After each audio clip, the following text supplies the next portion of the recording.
Quand nous disons que Jésus est le Seigneur et qu'il donne la vie éternelle, nous devons avoir des preuves de ce que nous disons. Donnait-il vraiment la vie éternelle? Est-il vraiment le Seigneur?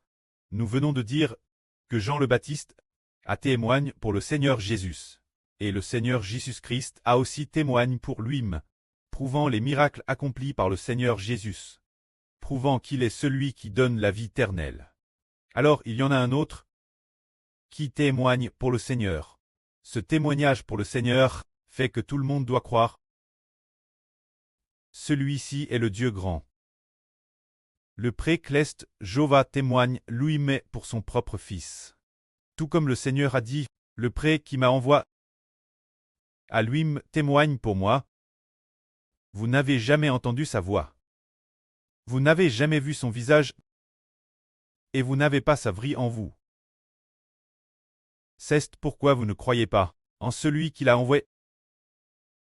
Alors ce bon prêtre n'a-t-il pas témoigne pour son propre Fils?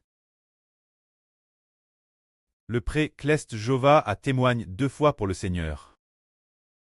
La première fois, c'était lors du baptême du Seigneur Jésus-Christ. Le prêtre a dit ceci. Celui-ci est mon Fils, le bien-aimé, en qui j'ai mis toute mon affection. Quand le prêtre a dit ces mots, le ciel s'est ouvert, et l'Esprit Saint est descendu du ciel comme une colombe, descendant sur le Seigneur Jésus. Ce moment-là, Jean le Baptiste a entendu le précleste Jéhovah témoigner ainsi pour notre Seigneur Jésus. Jean le Baptiste a alors cru au témoignage de Dieu. Si nous ne croyons pas au témoignage des hommes, nous devrions croire au témoignage de Dieu.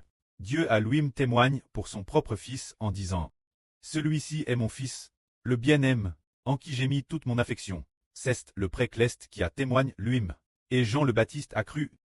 Une autre fois, le prêtre a de nouveau témoigne pour le Seigneur.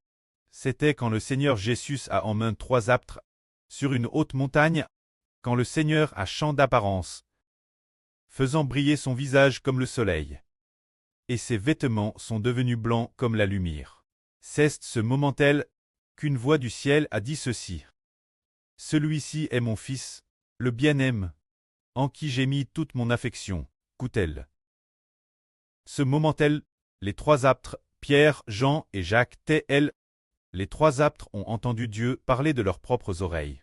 Et il a enfin dit, écoutez-le.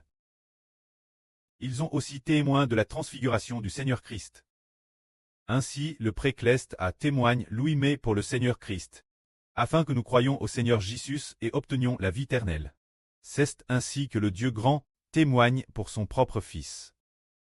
Par exemple, le frère Héber est un fils du Seigneur. En fait, le précleste en témoigne. Le prêtre a dit « Jéhovah Dieu est ton preux. » Et il a rempli le cœur du frère Héber de l'Esprit Saint. Il y a aussi le témoignage du Seigneur Jésus-Christ. Le Seigneur Jésus lui-même a dit là sur Ruth, « Héber est mon fils. » Personne ne dit la vraie comme lui. Tous ceux qui suivent le frère Héber obtiendront la vie éternelle. Tous ceux qui ne croient pas prieront. Il a aussi dit, « Héber appartient à Dieu et au Seigneur. Fils de justice, Dieu le prêtre est celui qui accomplit de grandes choses. Le Seigneur est celui qui réalise de grandes choses. Héber est celui qui annonce de grandes choses. » Alors qu'en est-il du précleste? Il utilise aussi des visions pour témoigner du frère Héber. Par exemple, notre frère Benjamin a personnellement hervé que le frère Héber est le Fils de Dieu. Certains prêchent l'évangile en disant « Héber est le Fils de Dieu et du Seigneur. » Que c'est en croyant en Héber que l'on a la vie éternelle. Lui-même, voyez-vous, le prêtre ou le Seigneur a personnellement plat un tel témoignage. Dans le cœur du frère Benjamin, alors, si notre précleste et le Seigneur témoigne pour le frère Héber. Si le précleste et le Seigneur placent un tel témoignage, placent un tel RVE aux oreilles de millions de personnes, dans leur cœur, dans leur esprit, alors il y aura certainement des gens qui croiront. Alors nous comprenons que le Seigneur est la rédemption, le Seigneur qui rachète l'humanité, est le créateur de la vie. Le Seigneur a ses témoins. Le précleste témoigne lui-même pour le Seigneur. Le Seigneur Jésus-Christ témoigne pour lui-même. Jean le Baptiste témoigne aussi pour le Seigneur. Et ainsi nous avons cru, nous, ce groupe d'enfants, parce que nous avons cru. Nous avons finalement vraiment reçu le Saint-Esprit de vie. Que la gloire revienne au preux et au Seigneur. Amen.